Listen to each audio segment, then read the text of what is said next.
En 1444, une caravelle portugaise débarqua plus de 200 captifs dans le port de Lagos. Ils avaient été capturés en Afrique de l'Ouest, embarqués sous les ordres d'Henri le Navigateur et vendus en Europe. L'événement fut consigné dans les chroniques officielles comme un triomphe commercial. À partir de cette année-là, le trafic humain cessa d'être une conséquence occasionnelle de la guerre pour devenir une opération planifiée. Les couronnes signèrent des licences, les églises donnèrent leur permission et les commerçants calculèrent les profits en se basant sur le nombre de corps. Dans les archives notariales apparurent des contrats incluant des personnes parmi les biens négociables. Les premières expéditions traversèrent à la mer sans qu'il n'existât encore de colonies américaines. Il n'y avait pas de plantation, mais des hommes, des femmes et des enfants étaient déjà transportés pour être utilisés comme force de travail sans retour. Les premiers captifs, esclavage en Mésopotamie, Égypte et Israël. L'esclavage n'a pas surgi par hasard et n'a pas été adopté de manière uniforme. À ses débuts, il émergeait comme une forme de relation personnelle forcée. Celui qui était vaincu au combat, victime de dettes ou né d'une mère esclave, passait automatiquement sous la subordination d'un autre. Dans ces premières sociétés, l'individu réduit en servitude n'était pas toujours considéré comme une propriété absolue.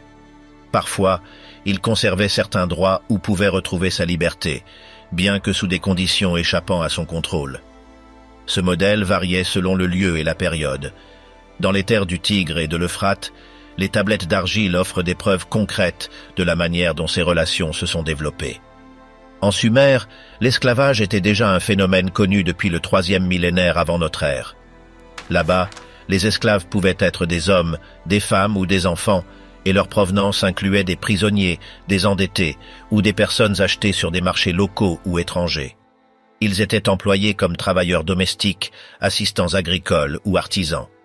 Dans de nombreux cas, ils pouvaient posséder des biens, se marier avec d'autres esclaves ou même avec des personnes libres et dans certaines circonstances obtenir leur émancipation. Les registres babyloniens, des siècles plus tard, décrivent un système plus réglementé. Le code de Hammurabi n'établissait pas seulement des normes sur le comportement des esclaves et de leurs propriétaires, mais imposait également des sanctions spécifiques en cas de fuite ou d'abus. Un esclave pouvait être blessé par un tiers, mais cela exigeait une compensation financière pour son propriétaire. De même, celui qui aidait un fugitif recevait des punitions sévères. Cependant, le système laissait une marge pour que certains esclaves obtiennent leur liberté après des années de service ou par le biais d'un paiement. Bien que les guerres fussent la principale source de nouveaux esclaves, l'esclavage pour dette était également habituel. Si quelqu'un ne pouvait pas payer ce qu'il devait, lui-même, son épouse ou ses enfants pouvaient être livrés comme garantie temporaire. Si le montant était réglé, la personne pouvait être libérée, bien que dans de nombreux cas cela n'arrivait pas. Il y avait aussi des enfants vendus par leurs parents avec le consentement des autorités. Les esclaves étaient des propriétés transférables et pouvaient figurer dans des testaments ou des transactions commerciales. Les esclaves de la région travaillaient tant dans les champs que dans les ateliers, dans les temples ou dans les palais. Le nombre de ceux qui servaient le clergé ou l'administration royale n'était pas moindre. Certaines grandes propriétés employaient des dizaines d'esclaves pour des travaux d'irrigation, de récolte, de mouture et de transport. Cependant, il ne s'agissait pas de plantation au sens postérieur. Le gros du travail agricole continuait de revenir aux paysans libres, obligés de verser des tributs ou d'accomplir des journées de travail par mandat étatique. Dans le milieu urbain, les esclaves s'occupaient d'aider dans les ateliers de poterie, de menuiserie, de tissage ou de métaux. Certains étaient formés pour des tâches spécifiques et leur valeur augmentait en conséquence. Les contrats de vente incluaient souvent des clauses sur les compétences, la santé, l'âge et la provenance. Si un acheteur découvrait qu'il avait été trompé, il pouvait réclamer. Il y avait même des intermédiaires qui vivaient du trafic régulier de personnes. Malgré leur situation, certains esclaves réussirent à accumuler de petites propriétés. On leur permettait parfois d'administrer des biens ou de réaliser des affaires au nom de leur maître.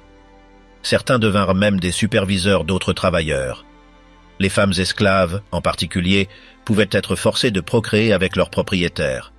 Dans de tels cas, l'enfant résultant naissait généralement esclave, bien que parfois il obtenait un statut plus favorable si le père le reconnaissait. Pendant ce temps, en Égypte, Les preuves montrent un système plus centralisé, lié directement au pouvoir du pharaon. Les peintures murales, les papyrus et les inscriptions sculptées offrent un registre détaillé des fonctions que remplissèrent les esclaves dans la société. Beaucoup étaient capturés pendant des campagnes militaires et emmenés dans la vallée du Nil. Ils étaient employés dans des tâches agricoles, la construction, des travaux domestiques ou comme serviteurs dans des temples. Durant le Nouvel Empire, les registres de butin de guerre incluent des quantités significatives de personnes. Les campagnes en Nubie, Syrie ou Canaan produisaient des milliers de captifs. Ils étaient étiquetés comme prisonniers de guerre et étaient assignés à des projets étatiques ou donnés en récompense à des officiers. Certains s'intégraient comme travailleurs dans les carrières ou dans les mines. D'autres étaient utilisés dans des constructions monumentales, comme des temples ou des tombes royales. Le langage employé dans les documents égyptiens dépersonnalisait souvent les esclaves, les décrivant comme des possessions ou des instruments de travail. Cependant, dans certains contextes, il est reconnu qu'ils pouvaient former des familles, résider à l'intérieur de la maison de leur maître ou recevoir des rations régulières. Les femmes étaient employées comme nourrices, tisserandes ou assistantes domestiques. Il existait également des esclaves formés comme scribes, musiciens ou cuisiniers. Les formes d'acquérir des esclaves incluaient en outre le commerce.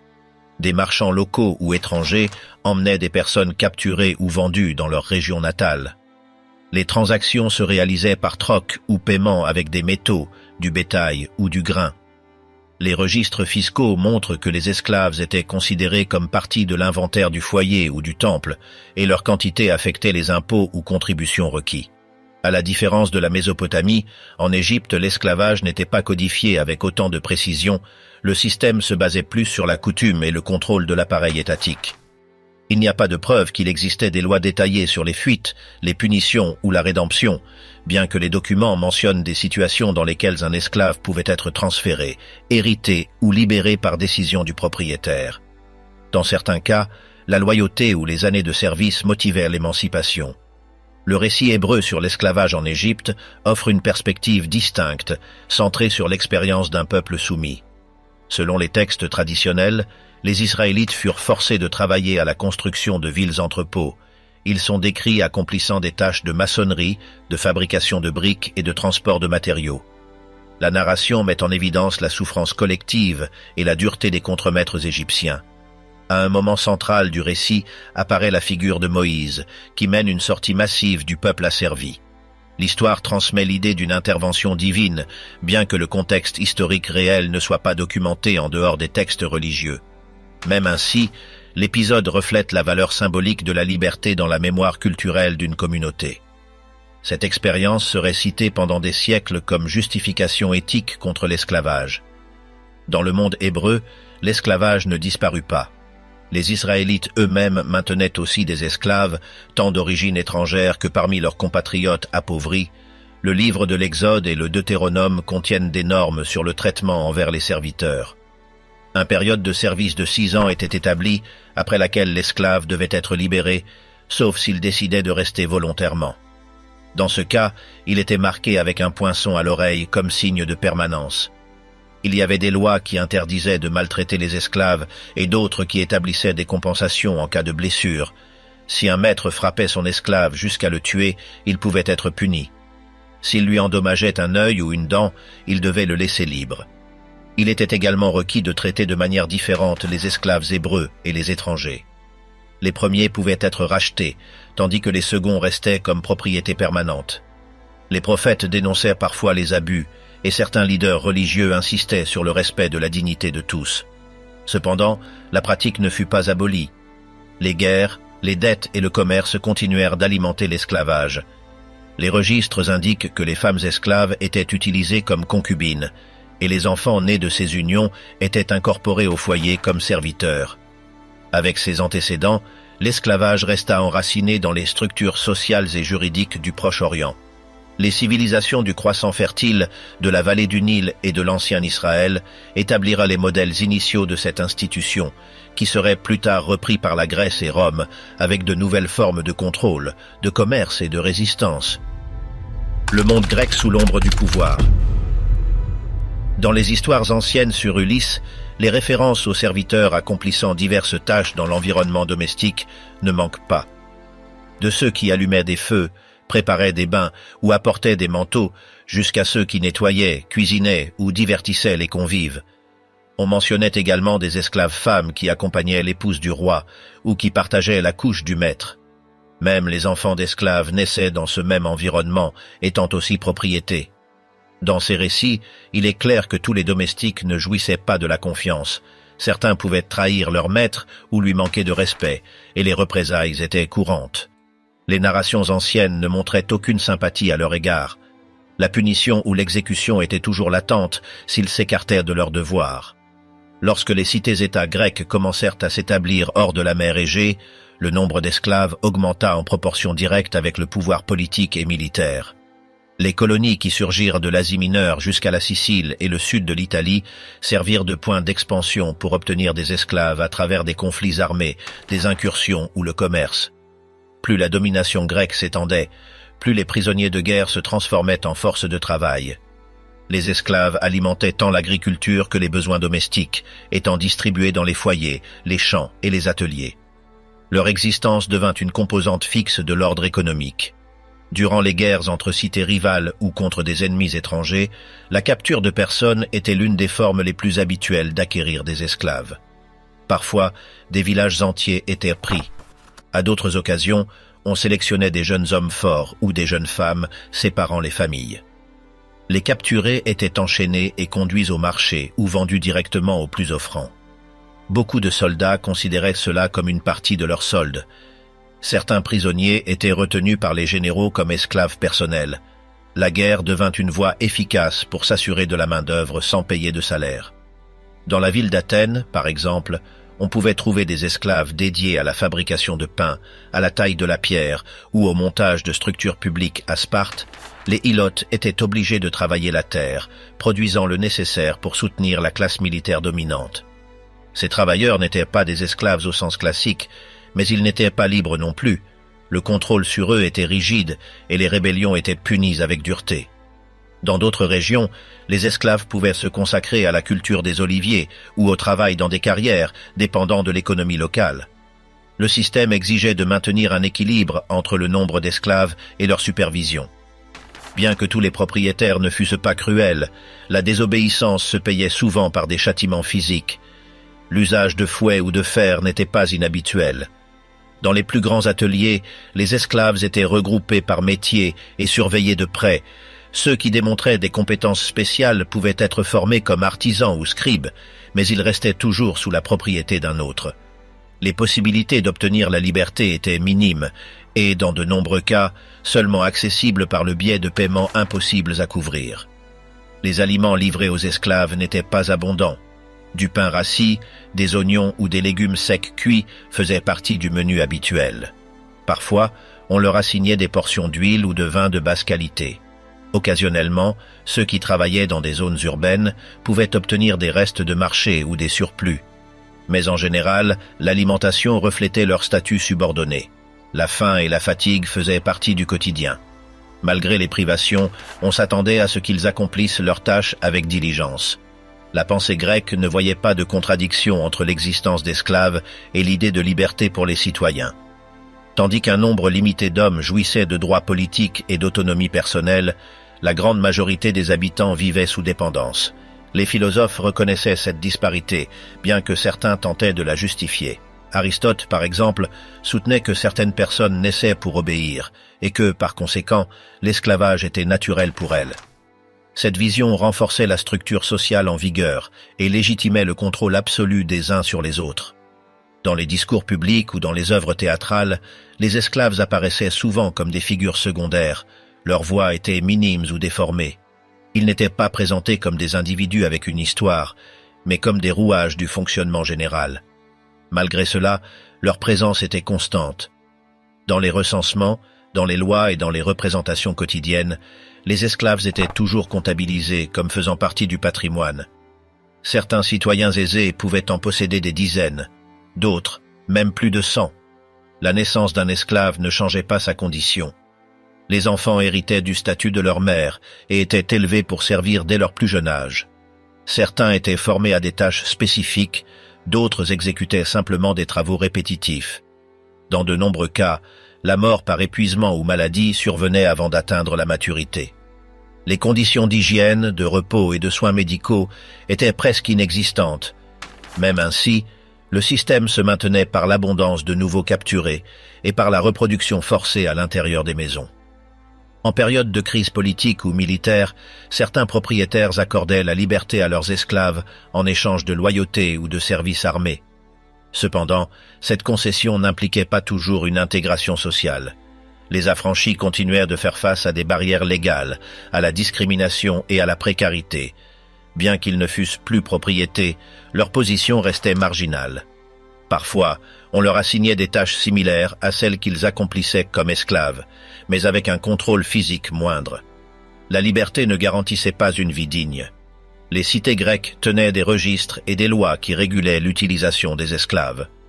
Certaines réglementations limitaient les châtiments ou établissaient des mécanismes pour résoudre les différends. Mais en général, la protection légale était faible ou inexistante. Les esclaves ne pouvaient pas déposer plainte, se marier sans permission ou posséder des biens. Leur valeur se mesurait en fonction de leur force, de leur santé ou de leur utilité. Les marchés permettaient de comparer les prix et de négocier selon l'âge, le genre ou l'habileté. À mesure qu'augmentait la demande de travailleurs, les commerçants s'organisaient en réseaux qui connectaient différentes régions de la Méditerranée de la Thrace jusqu'à l'Égypte, en passant par l'Asie mineure et les îles. Les esclaves étaient transportés en bateau ou en caravane, marqués de symboles de propriété. Certains portaient des tatouages, d'autres étaient enchaînés par le cou. La logistique du commerce esclavagiste était complexe et nécessitait la collaboration entre les cités, les intermédiaires et les autorités locales. Les châtiments pouvaient inclure des mutilations, des emprisonnements prolongés ou des travaux forcés plus durs. Dans certains cas, on obligeait les esclaves à dénoncer d'autres, sous menace de torture. La méfiance était permanente. Les maîtres craignaient des conspirations, des incendies intentionnels ou des fuites. C'est pourquoi certains préféraient ne pas concentrer trop d'esclaves au même endroit. Ils étaient distribués par tâches, par quarts et par espaces différents pour éviter des révoltes ou des alliances. Dans la pensée de certains auteurs, l'esclavage n'était pas seulement un fait économique, mais un reflet de la hiérarchie naturelle. La logique selon laquelle les uns naissaient pour commander et les autres pour servir se répétait dans les discours éducatifs, religieux et philosophiques. Ainsi se perpétuait un système qui excluait la majorité de l'accès à la citoyenneté. L'éducation et la propriété étaient des privilèges réservés, et la liberté n'était reconnue que pour un petit nombre. Les guerres, le commerce et l'idéologie soutenaient l'esclavage comme une partie centrale de la vie grecque. De l'enfance à la vieillesse, des milliers de personnes vécurent soumises au nom de l'ordre, de l'économie et de la tradition. Bien que leur nom ne soit pas resté enregistré, leur travail construisit des temples, alimenta des cités et soutint des empires.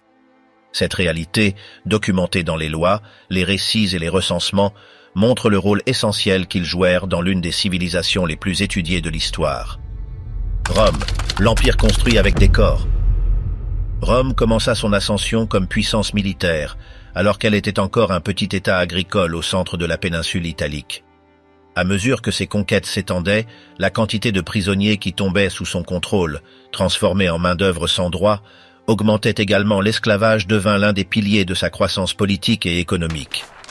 Au début, les Romains intégraient généralement les esclaves dans des tâches domestiques, mais ils les utilisèrent bientôt dans les champs, les mines, les ateliers, les flottes et même dans les spectacles publics. Les conflits guerriers avec les peuples voisins, comme les Étrusques ou les Sabins, marquèrent le début d'une politique qui convertissait les vaincus en propriétés étatiques ou privées. Les généraux distribuaient les captifs parmi les soldats comme partie du butin, et les excédents étaient vendus au marché. Les prix étaient déterminés par l'âge, la force et les compétences spécifiques. Dans de nombreuses batailles, la promesse d'obtenir des esclaves motivait les combattants autant que la victoire militaire. Dans cette logique se consolida un système dans lequel la guerre et le commerce humain avançaient ensemble. À plusieurs moments de son histoire, les autorités romaines promurent l'achat d'esclaves capturés au-delà de leurs frontières. Le pillage et les expéditions militaires permirent d'obtenir de grandes quantités d'individus qui étaient ensuite transférés à travers la Méditerranée. La ville de Delos devint l'un des ports principaux du trafic esclavagiste, où il était commun de décharger des milliers de personnes par jour, organisées et vendues en temps record. Les chiffres documentés indiquent que certains commerçants réussissaient à débarquer et à négocier jusqu'à 10 000 esclaves en une seule journée. Avec l'augmentation de la demande, les actes de piraterie se transformèrent également en une ressource habituelle. Des embarcations armées séquestraient des habitants côtiers et les offraient aux enchères contrôlées par des réseaux établis en Asie mineure, en Crète ou sur la côte africaine. Les dénonciations sur la croissance de ces opérations ne freinèrent pas leur développement.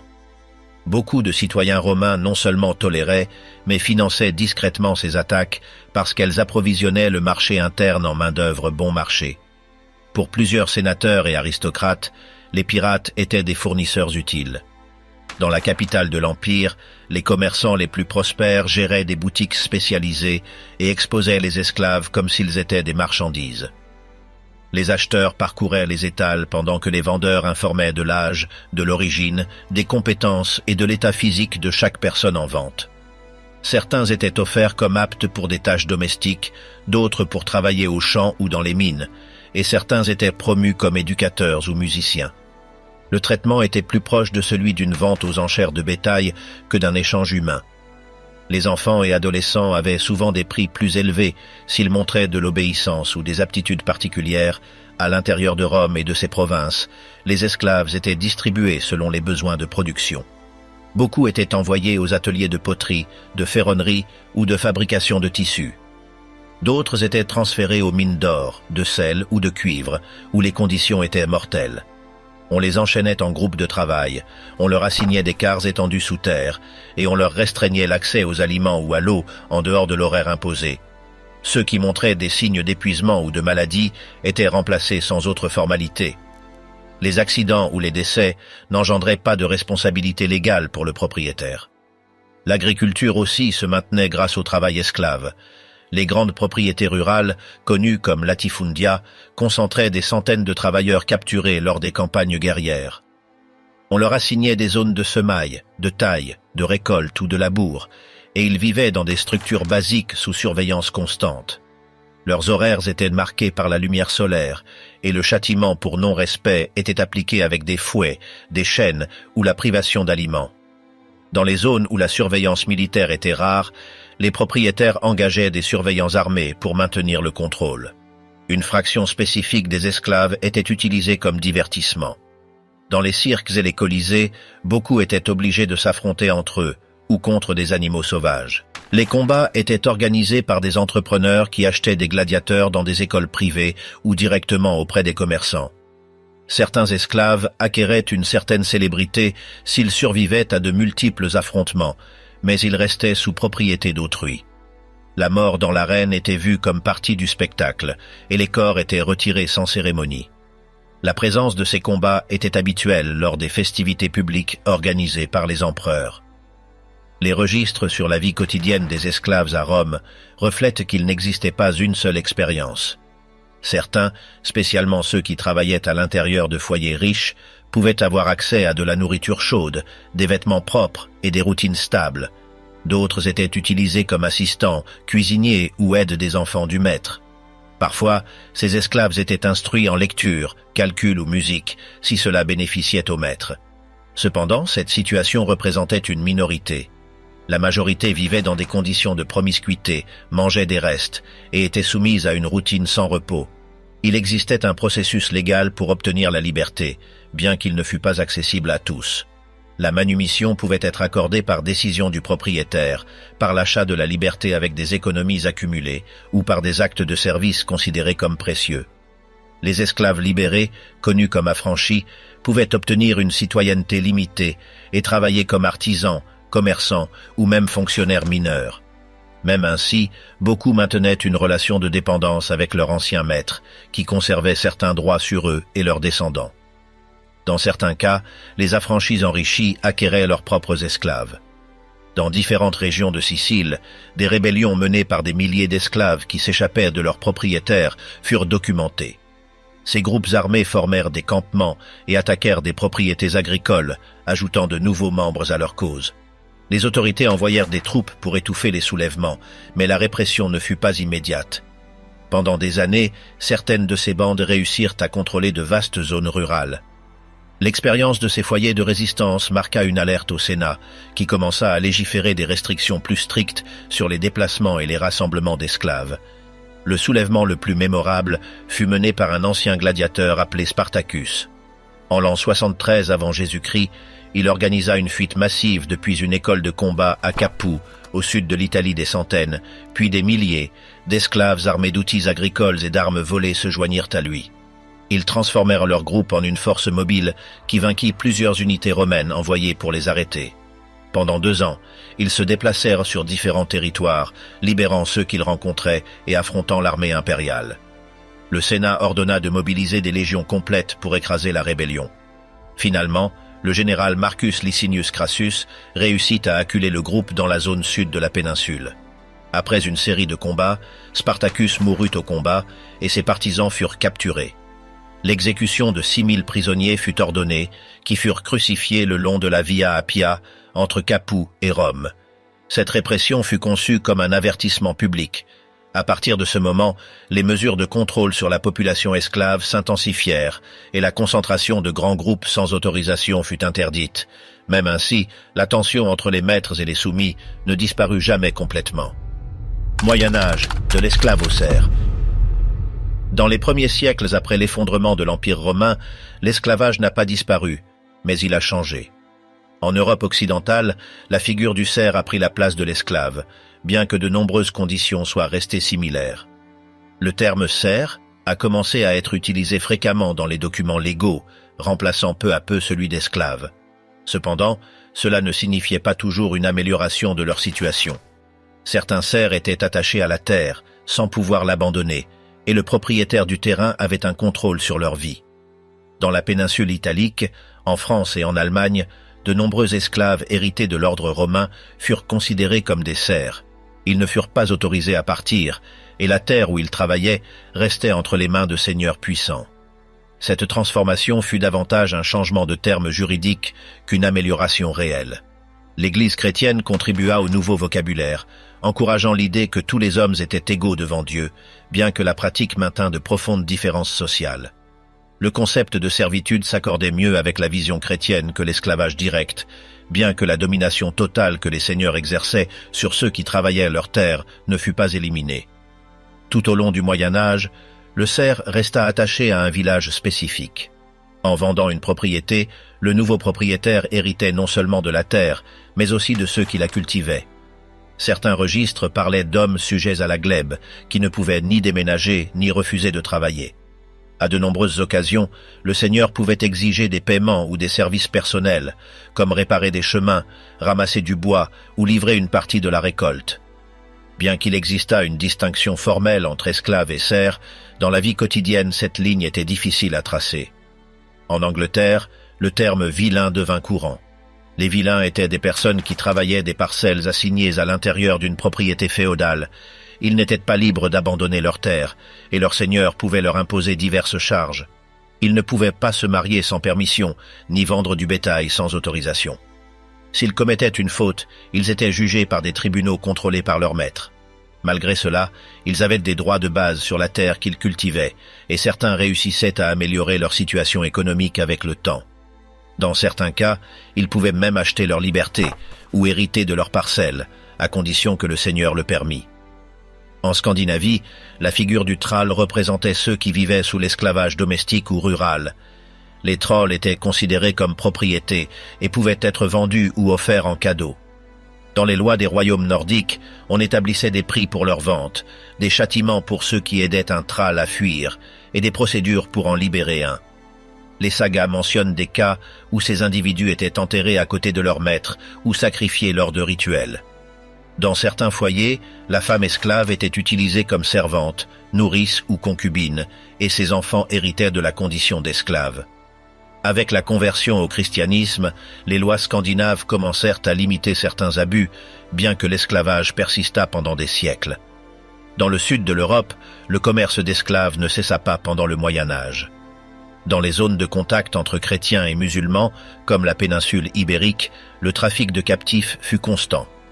Les expéditions militaires se terminaient fréquemment par la capture d'hommes, de femmes et d'enfants qui étaient vendus sur des marchés locaux ou envoyés dans d'autres régions. Dans les villes italiennes, comme Venise et Gênes, le commerce d'esclaves resta rentable. Des commerçants spécialisés achetaient des prisonniers dans la mer Noire, dans les Balkans ou en Afrique du Nord, pour les vendre en Méditerranée occidentale. Les registres notariaux de Barcelone, Marseille ou Palerme montrent des ventes de personnes provenant de régions aussi diverses que la Russie, la Syrie ou l'Éthiopie. Certains contrats incluaient des clauses spécifiques sur l'usage de l'esclave, son entretien ou les châtiments en cas de fuite. Les esclaves pouvaient être grecs orthodoxes, musulmans, juifs ou chrétiens latins. Les différences religieuses n'empêchaient pas leur vente ni leur exploitation. Dans de nombreux cas, les esclaves femmes étaient employées dans des tâches domestiques, tandis que les hommes étaient envoyés aux galères, aux mines ou aux ateliers. Les conditions étaient dures et les châtiments pour désobéissance étaient documentés avec précision. À Byzance, l'héritage des pratiques esclavagistes du monde romain se maintint en vie. L'administration impériale continuait d'utiliser des esclaves dans les bureaux publics, les arsenaux et les travaux publics. Les monastères possédaient également des esclaves qui travaillaient sur leur terrain ou dans leur cuisine. Certains empereurs émirent des lois pour réglementer le traitement à leur égard, mais la servitude forcée continua d'exister. À Constantinople, les marchés offraient des esclaves importés de Crimée, d'Anatolie et du Caucase.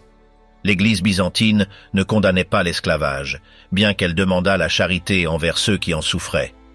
Dans le monde musulman, l'esclavage médiéval eut ses propres caractéristiques. Les textes juridiques de l'islam acceptaient son existence et établissaient des normes pour son traitement. Il était permis d'acquérir des esclaves comme butin de guerre, par naissance ou par commerce. En échange, le maître devait les alimenter, les vêtir et les traiter avec justice. Certains califes promurent la libération volontaire comme acte pieux. Dans des villes comme Le Caire, Bagdad ou Cordoue, on pouvait trouver des marchés actifs où se vendaient des hommes et des femmes de différentes provenances. Beaucoup d'esclaves étaient utilisés comme soldats, musiciens ou serviteurs dans les palais. Les femmes esclaves étaient courantes dans les harems et les foyers aristocratiques, au Maroc, en Tunisie et dans d'autres régions du nord africain. Les esclaves capturés pendant des razzias ou achetés sur des marchés subsahariens étaient emmenés vers des centres urbains pour être vendus. Certains étaient utilisés comme ouvriers agricoles, d'autres comme gardiens, porteurs ou serviteurs personnels. Le commerce transsaharien transportait des captifs depuis les régions du Sahel jusqu'aux côtes méditerranéennes. Dans des caravanes qui traversaient le désert, des centaines d'hommes, de femmes et d'enfants étaient conduits à pied pendant des semaines. Beaucoup mouraient en chemin.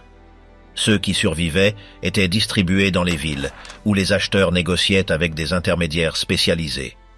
Pendant ce temps, en Europe occidentale, l'Église chrétienne établit des normes sur la rédemption des esclaves. On encourageait les fidèles à libérer des captifs comme preuve de repentir. Certains évêques intervenaient dans les ventes, organisaient des rançons ou défendaient des esclaves maltraités.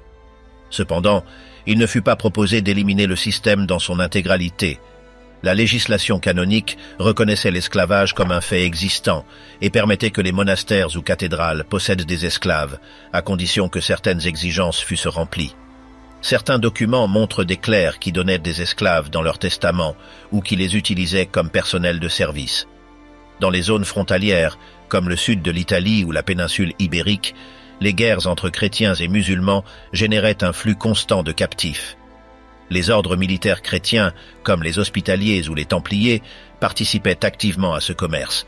Ils capturaient des prisonniers, les maintenaient dans des forteresses et ensuite les vendaient ou les échangeaient. Certaines villes créèrent des institutions pour racheter des chrétiens captifs en terre musulmane, récoltant des fonds et négociant leur libération. En même temps, des esclaves musulmans étaient maintenus dans des régions chrétiennes comme partie du butin. Ces prisonniers étaient employés dans des travaux forcés ou enfermés dans des prisons jusqu'à leur rançon. Avec le passage des siècles, la figure du serf européen a acquis certaines protections légales. Certains rois émirent des décrets qui limitaient les abus des seigneurs. En France, en Angleterre et dans le Saint-Empire, des lois furent promulguées qui exigeaient des preuves pour punir un serf ou pour confisquer sa terre. Bien que la servitude n'ait pas disparu, des conditions minimales de justice furent établies. L'économie commença également à changer. La croissance des villes, l'augmentation du commerce et l'apparition de nouveaux métiers offrirent à certains serfs l'opportunité de gagner de l'argent, de payer leur liberté ou de s'établir comme citoyens urbains. Vers la fin du Moyen Âge, les révoltes paysannes reflétèrent le malaise accumulé pendant des siècles. En Angleterre, la rébellion de 1381 mit en évidence le rejet des impôts, du travail obligatoire et du contrôle seigneurial. Dans d'autres régions d'Europe, des émeutes similaires se produisirent. Bien que beaucoup de ces révoltes aient été étouffées, elles marquèrent un changement dans la relation entre seigneurs et travailleurs ruraux. Le modèle féodal commença à s'user, et l'ancienne figure de l'esclave fut reléguée à des zones marginales du continent. La servitude ne disparut pas non plus immédiatement, mais entra dans une étape de lente transformation. De l'Afrique côtière au Nouveau Monde, capture et traversée océanique. L'arrivée d'embarcations étrangères surprit les populations du golfe de Guinée. Certains habitants pensèrent que c'étaient des esprits descendus du ciel, en voyant des hommes blancs avec de longues barbes et des vêtements jamais vus auparavant. À bord se trouvaient des objets en métal et des tissus brillants. Les locaux, déconcertés, offrirent des produits de la terre, comme de l'huile, des bananes ou du poisson, en échange des objets qu'on leur montrait. Avec le temps, les échanges s'étendirent, et ils ne tardèrent pas à inclure des personnes. Les récits des chroniqueurs portugais recueillent des témoignages d'Africains qui furent capturés par la tromperie ou la violence. Certains chefs tribaux, voyant de la valeur dans les cadeaux européens, commencèrent à livrer des esclaves en échange d'armes, d'alcool, de chevaux ou de bibelots. Dans plusieurs cas, ils livraient des prisonniers de guerres internes ou des individus condamnés pour des délits. Les côtes de ce qui est aujourd'hui le Ghana et le Nigeria devinrent des points de contact habituels. Les forteresses construites par les Portugais, les Hollandais et les Anglais, comme Elmina, fonctionnaient comme des entrepôts de marchandises et de personnes. Avant l'arrivée des Européens, différentes régions africaines pratiquaient déjà l'esclavage. Dans le Sahel, de grandes caravanes emmenaient des captifs vers le nord. Dans les zones du Niger et du Congo, des chefs locaux utilisaient des prisonniers comme main-d'œuvre agricole. Certains s'intégraient aux communautés, tandis que d'autres étaient vendus sur des marchés régionaux. Les structures hiérarchiques permettaient à certains groupes de maintenir le contrôle sur des zones étendues. Les rivalités tribales et l'existence de conflits armés récurrents généraient un flux constant de captifs qui pouvaient être commercialisés. Le système esclavagiste précolonial était varié. Il y avait des esclaves nés dans des maisons puissantes et d'autres capturés lors de batailles. Certains pouvaient se marier, avoir des propriétés ou atteindre des positions de confiance. Tous n'étaient pas considérés comme propriété absolue. Cependant, avec l'arrivée des Européens, cette dynamique changea. L'intérêt croissant d'obtenir des êtres humains en échange de produits étrangers altéra l'équilibre traditionnel. Les guerres entre tribus s'intensifièrent pour capturer plus de prisonniers. L'esclavage interne se transforma en un commerce transcontinental. Les navigateurs portugais, qui longeaient initialement le continent africain pour arriver en Asie, découvrirent qu'il y avait plus de bénéfices immédiats à établir des bases côtières. Au milieu du XVe siècle, les îles du Cap-Vert servirent de point de collecte et de réexportation d'esclaves vers l'Europe. Plus tard, avec la colonisation du Nouveau Monde, le trafic s'élargit. Les Espagnols utilisèrent des indigènes comme force de travail, mais la mortalité élevée des natifs obligea à chercher de la main-d'œuvre en Afrique. Ainsi commença la consolidation du commerce triangulaire entre l'Europe, l'Afrique et l'Amérique. Des bateaux anglais, français et hollandais se joignirent à cette activité. Chaque expédition transportait des armes, des outils ou des liqueurs qui s'échangeaient contre des personnes. Ensuite, les prisonniers étaient embarqués dans des conditions extrêmes. La traversée depuis l'Afrique jusqu'aux Caraïbes ou au Brésil durait des semaines ou des mois. Les récits de marins et de survivants décrivent des files interminables de corps enchaînés, sans espace pour bouger. La chaleur suffocante, le manque d'hygiène et la rareté de l'eau provoquaient des maladies. Les taux de mortalité étaient élevés. Certains capitaines préféraient jeter des cadavres à la mer plutôt que d'arriver avec des cargaisons décimées. Pendant la traversée de l'Atlantique, les femmes étaient séparées des hommes. Elles étaient souvent victimes d'abus de la part de l'équipage. Les plus grandes embarcations pouvaient transporter jusqu'à 600 personnes. On calculait avec exactitude le poids de chaque corps pour maximiser l'espace disponible. L'enfermement sous le pont, le manque de mobilité et les conditions physiques imposées annulaient toute possibilité de réponse organisée.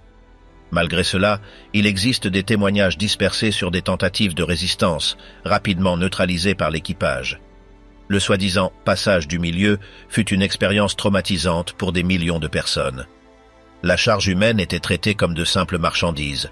Dans les registres commerciaux, chaque esclave avait une valeur selon son âge, sa force physique ou sa santé apparente. Les plus jeunes étaient préférés, mais les adultes aux muscles définis obtenaient un meilleur prix. Les pertes par décès étaient assumées comme faisant partie du risque du commerce. Les assureurs européens calculaient les primes basées sur ces paramètres. Certaines compagnies spécialisées offraient des couvertures spécifiques pour les cargaisons d'esclaves. À terre, les survivants étaient vendus aux enchères publiques. Dans des ports comme Charleston, La Havane, Carthagène ou Salvador de Bahia, les acheteurs inspectaient les corps avec minutie. On révisait les dents, les cicatrices, les ongles, et on obligeait les prisonniers à marcher nus pour évaluer leur résistance. Souvent, les familles étaient séparées. Ceux qui ne trouvaient pas d'acheteurs immédiats étaient reclus dans des entrepôts insalubres jusqu'à ce que quelqu'un offre une quantité acceptable. Les nations européennes établirent des compagnies qui contrôlaient une partie du trafic. L'Angleterre créa la Royal African Company en 1672, le Portugal, et la France promurent également des entités similaires. Certaines recevaient des monopoles autorisés par leur gouvernement. Les colonies américaines dépendaient de ce flux constant de personnes pour soutenir les plantations de sucre, de café, de tabac ou de coton. Le système générait des profits démesurés pour les investisseurs à Londres, Nantes, Amsterdam ou Lisbonne. Au long de 3 siècles, on calcule que plus de 11 millions d'Africains furent transportés vers l'Amérique. Les chiffres varient selon les registres, mais les historiens s'accordent sur le fait que le volume fut immense. Les régions de plus grande extraction furent le golfe du Bénin, l'Angola et le Sénégal. Chaque ethnie avait des dénominations spécifiques dans les documents d'embarquement. Certaines communautés disparurent en raison des rafles constantes. Les conséquences démographiques sur le continent africain furent profondes. De l'autre côté de l'Atlantique, les effets furent également durables. Les populations afrodescendantes modelèrent la culture des Amériques. Langues, religions et formes de résistance surgirent en réponse à l'esclavage. Mais le chapitre le plus sombre continua d'être la traversée maritime. Le Middle Passage resta gravé comme l'un des épisodes les plus brutaux de l'histoire humaine. Les témoignages conservés, tant d'Européens que d'Africains, coïncident pour décrire une souffrance extrême qui se répéta génération après génération. Amérique esclave, Europe riche. Au début de la colonisation, les Européens avaient besoin d'une force de travail constante pour extraire la richesse des nouveaux territoires. Les cultures exigeaient des mains qui pouvaient résister à de longues journées, et il devint rapidement clair que la population locale ne couvrirait pas cette demande. Les premières plantations nécessitèrent des travailleurs qui pouvaient être contrôlés et obligés de produire régulièrement. Bien que certains colons aient tenté d'utiliser des contrats de service, la solution la plus rentable finit par être l'esclavage direct. Dans différentes régions du continent, les populations indigènes furent capturées pour couvrir les besoins en main-d'œuvre. Malgré l'existence d'accords royaux qui interdisaient la maltraitance, dans la pratique, les colons s'approprièrent des êtres humains par le biais de systèmes comme l'encomienda. Dans ce modèle, les natifs étaient obligés de travailler sous prétexte qu'on leur offrait protection et évangélisation. Au lieu de salaire, ils recevaient des châtiments s'ils ne s'exécutaient pas. Lorsque le nombre d'indigènes chuta en raison des maladies et de la violence, une nouvelle source d'esclaves fut cherchée en Afrique. Les îles des Caraïbes se transformèrent en zones clés du commerce. Des lieux comme la Barbade ou la Jamaïque fonctionnaient comme des plateformes d'où le produit final était distribué vers l'Europe. Là, la canne était cultivée sur d'énormes extensions et les raffineries travaillaient sans relâche. À chaque cycle, les gains augmentaient. Les investissements en esclaves se justifiaient par la vitesse à laquelle ils remboursaient le capital. Le nombre d'expéditions augmenta rapidement et les commerçants élargirent leur réseau en Afrique pour garantir un approvisionnement continu. La production massive de sucre fut complétée par des dérivés comme le rhum. Cet alcool, obtenu à partir des restes du processus, devint un autre élément lucratif. Le rhum était vendu dans les colonies, mais il était également envoyé en Europe ou utilisé comme monnaie d'échange pour obtenir plus d'esclaves. Dans les ports, les tonneaux s'accumulaient à côté des chaînes, des fers et des objets destinés au contrôle humain. Le commerce était conçu pour tourner sans interruption. En parallèle, les conflits militaires en Europe et en Amérique créaient de nouvelles opportunités pour étendre l'esclavage. Les guerres offraient des excuses pour piller, prendre des prisonniers et augmenter les ventes d'êtres humains. Dans de nombreux cas, les batailles étaient financées avec des ressources provenant du trafic. Lorsque les empires avaient besoin de plus d'armes ou de soldats, ils recouraient à ce système qui leur garantissait des fonds rapides. Les bateaux avec des esclaves partirent d'Afrique, arrivaient en Amérique avec des cargaisons humaines et revenaient en Europe chargés de produits coloniaux. L'Afrique joua un rôle actif dans cet échange. Rois, commerçants et chefs locaux participèrent au commerce. Des alliances furent établies entre autorités africaines et européennes pour capturer et transférer des personnes. À de nombreuses occasions, des armes ou des biens étaient offerts en échange d'esclaves. Les régions proches des ports étaient constamment attaquées pour approvisionner le marché. Le réseau s'étendit jusqu'à englober des dizaines de routes intérieures. Durant l'expansion coloniale, ce modèle triangulaire se maintint pendant des siècles, tandis que l'Europe industrialisait son économie, l'Amérique devenait un espace d'extraction forcée. Les esclaves africains ne cultivaient pas seulement le sucre, mais alimentaient également la production de coton, de tabac, d'indigo et d'autres cultures qui étaient demandées à l'extérieur. Chaque région du continent se spécialisait dans un type d'exportation selon le climat, les sols et la logistique. Dans le sud des États-Unis, le coton gagna en importance. Cette culture exigeait moins de transformation immédiate que la canne, mais beaucoup de main-d'œuvre. L'invention de machines comme l'égreneuse accéléra la demande d'esclaves. Des plantations entières furent érigées dans le but de produire pour l'exportation. Les prix du coton montèrent en flèche en Europe, et avec eux grandit la valeur des champs et de ceux qui les travaillèrent de force. L'économie des 13 colonies bénéficia également du travail esclave. Bien que le Nord eût un système agricole distinct, le commerce des esclaves et les produits fabriqués par eux circulaient également par ces ports. Dans des villes comme Boston ou New York existaient des maisons de commerce qui participaient de manière indirecte. Certains armateurs prêtaient même leurs bateaux pour transporter des cargaisons depuis l'Afrique, percevant des commissions pour chaque voyage. Lorsque commencèrent les mouvements d'indépendance sur le continent, l'esclavage restait fondamental. Dans de nombreuses régions, les leaders révolutionnaires possédèrent des esclaves ou défendèrent le système comme un mal nécessaire. Les guerres pour la liberté furent financées en partie avec des produits générés par des personnes enchaînées. La contradiction entre les discours de liberté et la réalité économique se maintint pendant des années. Malgré le fait que dans certains territoires des principes contraires à l'esclavage fussent déclarés, la pratique continuait de s'étendre. Les nouveaux gouvernements héritèrent des structures coloniales et conservèrent les plantations. Les intérêts des propriétaires pesaient plus lourd que les déclarations formelles. Dans des pays comme le Brésil, le système demeura actif jusque bien avant dans le XIXe siècle. Les lois changeaient, mais le commerce s'adaptait. Avec le passage du temps, les routes commerciales se diversifièrent. Les liens entre l'Amérique, l'Europe et l'Afrique se renforcèrent par le biais de banques, d'assureurs et de sociétés marchandes. Chaque maillon de la chaîne avait sa fonction. Il y avait ceux qui achetaient, ceux qui transportaient, ceux qui transformaient et ceux qui vendaient dans les ports. Les bateaux étaient révisés, les produits inspectés et les esclaves mis aux enchères.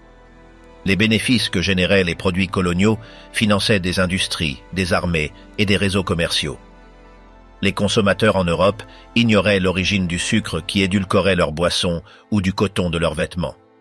Ce qui arrivait entre leurs mains était passé auparavant par les champs, les fers et les fouets de l'Amérique. En Afrique, la participation au commerce provoqua des transformations internes. Certaines régions grandirent grâce aux ressources obtenues, tandis que d'autres furent dévastées par les captures. Les rivalités entre groupes s'intensifièrent pour le contrôle des routes et des marchés. Les communautés les plus proches des Européens modifièrent leur structure sociale pour s'adapter à la logique du trafic. Le système, avec toutes ses pièces, réussit à se maintenir en fonctionnement pendant plus de 3 siècles. Les gains obtenus par ce modèle soutinrent des empires, alimentèrent des guerres, construisirent des villes et financèrent des banques. Le coût humain fut ignoré par ceux qui bénéficiaient de l'ordre établi. L'économie globale, telle qu'elle fut configurée à cette époque, s'appuya sur les épaules de millions de personnes qui ne reçurent jamais rien en échange. Survivre et résister, vie quotidienne et rébellion. Dans les plantations, le travail commençait avant l'aube et ne s'arrêtait qu'après la tombée de la nuit. Dans les cultures de coton, de canne et de tabac, les esclaves formaient des files pour commencer la journée sous surveillance constante. Ceux qui montraient des signes d'épuisement étaient obligés de continuer au rythme imposé. Dans de nombreuses haciendas, les femmes réalisaient également de lourdes tâches agricoles, en marge des tâches domestiques qui leur étaient assignées. La nourriture était rare, avec des rations limitées qui variaient selon le propriétaire. Certains fournissaient de la farine de maïs, un peu de viande salée et certains légumes, tandis que d'autres ne livraient que des restes et des déchets. Le logement consistait en des huttes rudimentaires, sans mobilier, souvent partagées par plusieurs personnes. Dans les villes, la situation différait selon le type d'occupation. Les esclaves urbains travaillaient comme cuisiniers, serviteurs, barbiers, porteurs, jardiniers ou chauffeurs. Certains étaient même loués par leur maître pour réaliser des métiers spécifiques, comme tailleurs ou charpentiers, avec l'obligation de remettre un pourcentage de leurs revenus. Cette pratique était courante dans des lieux comme Rio de Janeiro ou la Nouvelle-Orléans.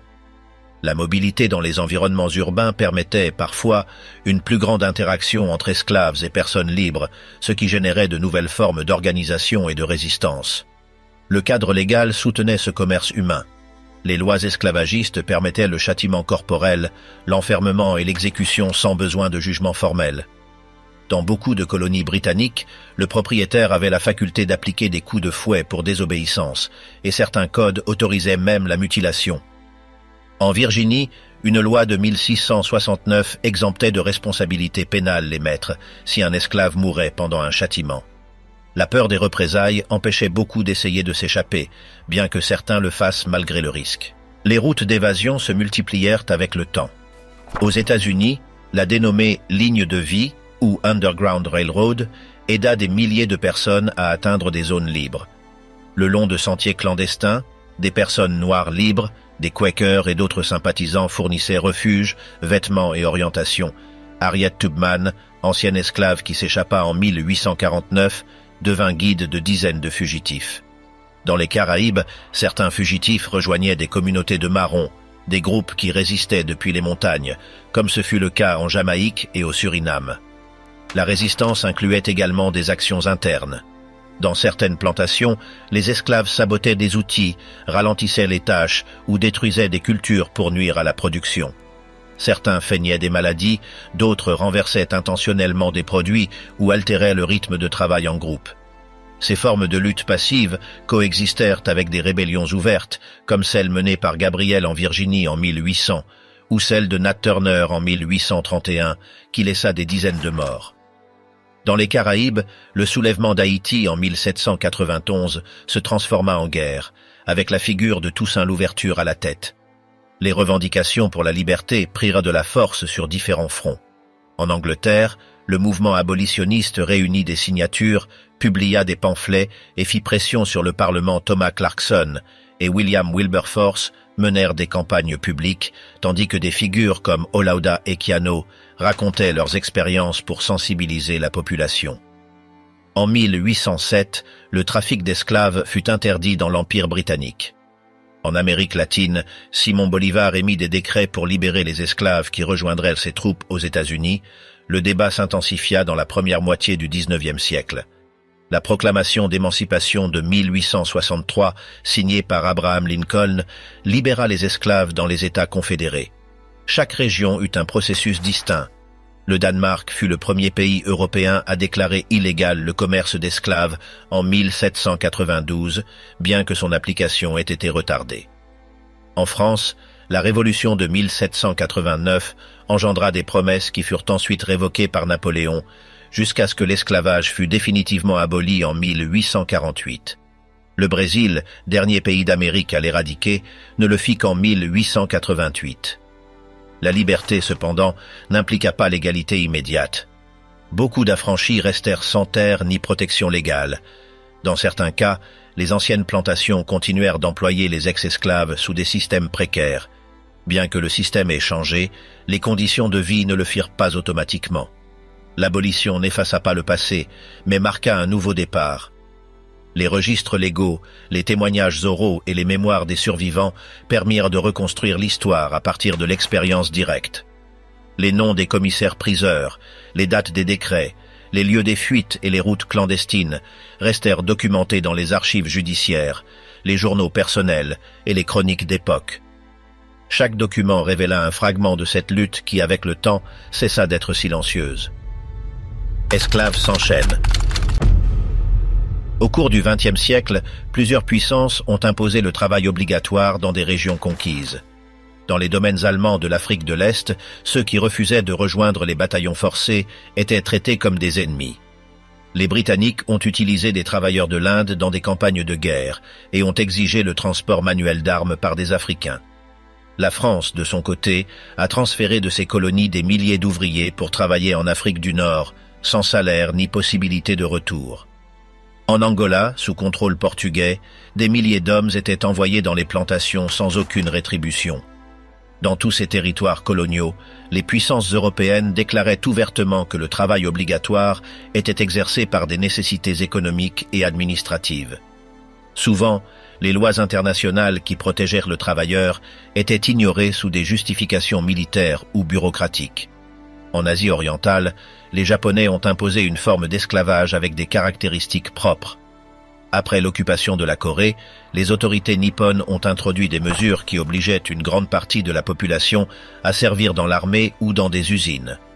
Pendant la Seconde Guerre mondiale, des milliers de travailleurs ont été transférés de force vers les colonies japonaises, incluant la Malaisie, la Birmanie, la Thaïlande et l'Indonésie. Ces ouvriers, mal alimentés et soumis à des conditions brutales, étaient envoyés pour construire des routes, des chemins de fer ou des fortifications.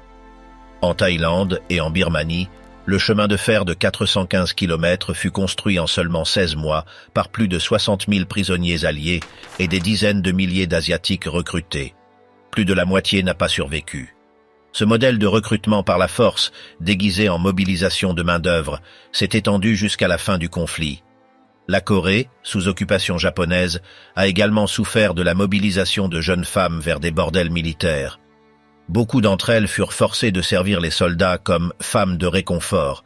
Dans le bloc soviétique, le système pénitentiaire a servi d'instrument principal de travail esclave.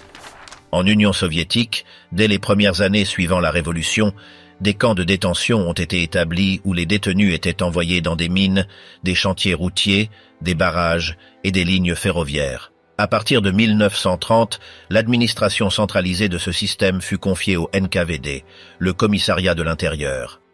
Le système de camps, connu sous le nom de goulag, a abrité des millions de personnes sur tout le territoire soviétique. Les conditions étaient extrêmement dures. Dans des régions comme Kolyma, dans l'extrême-orient russe, le climat et l'isolement extrême ont provoqué une forte mortalité. Les routes d'accès, construites par les détenus eux-mêmes, s'étendaient sur des zones pratiquement inhabitables. Le bois, l'or et d'autres ressources extraites par les internes étaient vitaux pour l'économie soviétique. Les quotas de production étaient imposés par le châtiment. Celui qui n'atteignait pas le chiffre exigé recevait moins de nourriture, était puni physiquement ou envoyé à des tâches plus dures. Pendant les années de Staline, le nombre de personnes soumises à ce régime s'est multiplié par millions. Après sa mort, le système ne fut pas démantelé complètement. Bien que son ampleur fût réduite, il a continué d'exister sous différentes formes jusqu'à la fin de l'Union soviétique. Dès le XXIe siècle, les formes traditionnelles d'esclavage ont été substituées par des mécanismes distincts, bien qu'avec des effets similaires. Dans diverses régions du monde, l'exploitation du travail, le trafic de personnes et la servitude pour dette ont maintenu des millions de personnes dans des conditions de coercition. L'un des exemples les plus répandus est le travail des enfants. Dans les pays à faible revenu, des millions de garçons et de filles sont obligés de travailler dès le plus jeune âge, fréquemment dans des conditions dangereuses. En Afrique de l'Ouest, des mineurs travaillent dans des plantations de cacao. En Asie, ils sont employés dans des usines textiles ou des industries lourdes. Certains de ces enfants sont vendus par leur propre famille ou recrutés sous de fausses promesses. En Amérique latine, il existe également des secteurs où des mineurs réalisent des tâches agricoles ou domestiques sans salaire ni accès à l'éducation. Ce phénomène persiste même dans des pays avec une législation du travail en vigueur. La traite sexuelle représente une autre forme d'esclavage contemporain.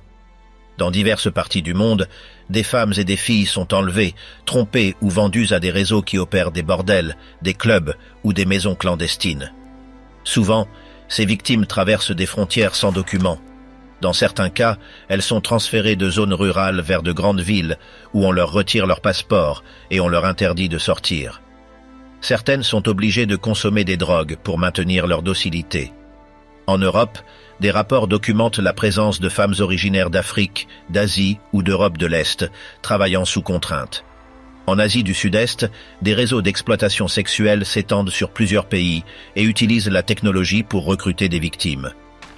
En Amérique du Nord et du Sud, des cas similaires ont également été identifiés, avec des méthodes de recrutement qui incluent des tromperies affectives, de fausses dettes ou des menaces envers les familles. Dans tous ces contextes, la coercition ne provient pas de chaînes physiques, mais de mécanismes plus subtils, mais tout aussi efficaces. La servitude pour dette a été documentée dans des régions agricoles et des secteurs de la construction. En Inde et au Pakistan, des familles entières travaillent pendant des générations pour rembourser des prêts qu'elles ne finissent jamais de payer.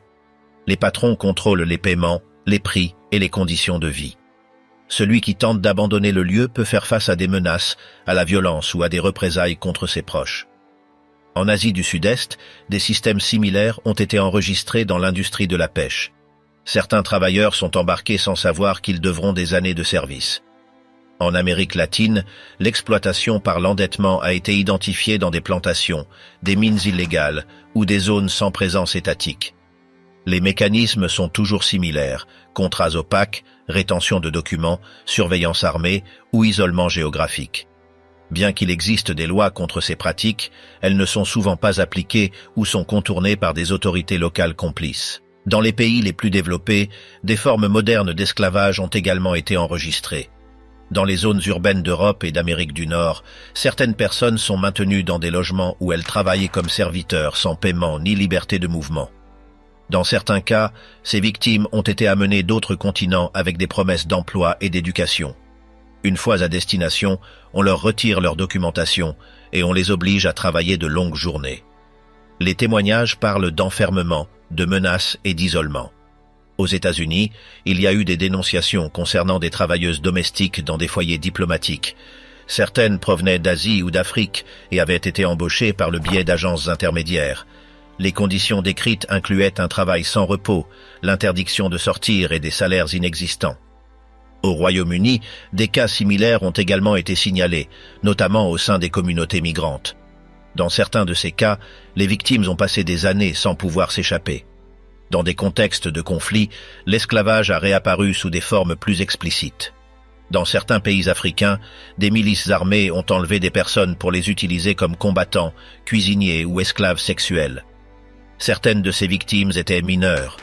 En Syrie et en Irak, des groupes armés ont capturé des femmes et des filles pour les vendre comme propriétés.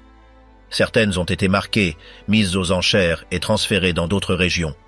Ce modèle d'esclavage de guerre a été documenté par des organismes internationaux et des médias de communication. En Libye, après l'effondrement de l'État, des marchés de personnes migrantes ont été signalés. Les images montrent des enchères publiques où des prix étaient fixés pour des individus capturés. Dans certains cas, ces migrants étaient victimes de réseaux qui promettaient de les emmener en Europe, mais qui en réalité les enfermaient dans des centres clandestins. En Afghanistan, certaines filles ont été vendues comme épouses en échange de dettes familiales.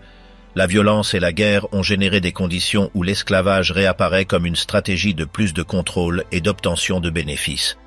Face à cette persistance de formes esclavagistes, certains gouvernements et organisations ont proposé des mesures pour les combattre. Parmi les plus courantes figurent des lois qui punissent la traite des personnes, des programmes éducatifs pour prévenir le recrutement d'enfants et des campagnes pour identifier les réseaux d'exploitation. Dans la pratique, ces actions font face à de multiples obstacles. La corruption, l'impunité et le manque de ressources limitent l'efficacité des politiques publiques. Dans certains pays, les autorités elles-mêmes sont impliquées dans la dissimulation de ces réseaux. Les victimes, faute de documents ou de soutien, craignent de dénoncer. Les organismes internationaux ont proposé des accords multilatéraux pour partager des informations et coordonner les actions. Ils ont également encouragé des systèmes de certification pour éviter que les produits fabriqués avec du travail forcé n'arrivent sur les marchés internationaux. Dans le domaine entrepreneurial, certaines entreprises ont signé des engagements pour auditer leur chaîne d'approvisionnement. Des étiquettes ont été créées qui garantissent que certains produits ne proviennent pas de conditions de travail abusives. Cependant, la vérification réelle de ces chaînes reste difficile. Dans certains cas, les fournisseurs cachent les conditions réelles ou sous-traitent à des tiers. Les consommateurs ont également été appelés à s'informer et à éviter de soutenir des marques liées à l'esclavage moderne. Même ainsi, la complexité des marchés mondiaux rend difficile de tracer une origine claire. Dans des secteurs comme l'extraction du coltan, la pêche industrielle ou la culture du cacao, les abus persistent malgré la surveillance internationale. Sur le plan juridique, certains pays ont durci les peines contre la traite des personnes. Ils ont établi des tribunaux spéciaux ou des unités d'enquête. Ils ont signé des traités et se sont joints à des campagnes internationales. Mais les résultats ont été mitigés. La majorité des victimes ne parviennent pas à accéder à la justice. Certaines sont déportées avant de pouvoir témoigner. D'autres sont obligées de témoigner dans des conditions peu sûres. Parfois, les responsables reçoivent des condamnations minimales ou sont libérés rapidement. Les organisations qui travaillent avec les victimes dénoncent le manque de protection effective. Elles soulignent également la nécessité de se concentrer sur les causes structurelles qui permettent à ces pratiques de se maintenir. À la fin du parcours historique, les chiffres restent alarmants. Selon certaines estimations, plus de 40 millions de personnes vivent actuellement sous une forme quelconque d'esclavage moderne. De ce total, une partie significative est constituée de femmes et de filles. Un autre groupe important est celui des mineurs utilisés dans des activités dangereuses. Bien que les formes aient changé, la situation fondamentale persiste, des personnes soumises contre leur volonté pour générer des bénéfices pour autrui. L'esclavage ne dépend plus de fouets ni de chaînes visibles. Il opère désormais à travers des contrats frauduleux, la coercition économique, l'isolement ou la violence psychologique. La lutte contre cette réalité exige des actions coordonnées, une volonté politique et des mécanismes de soutien réels aux victimes. Le récit de l'esclavage ne s'est pas terminé au XIXe siècle. Il continue de s'écrire chaque jour dans des usines, des champs, des frontières et des villes du monde entier.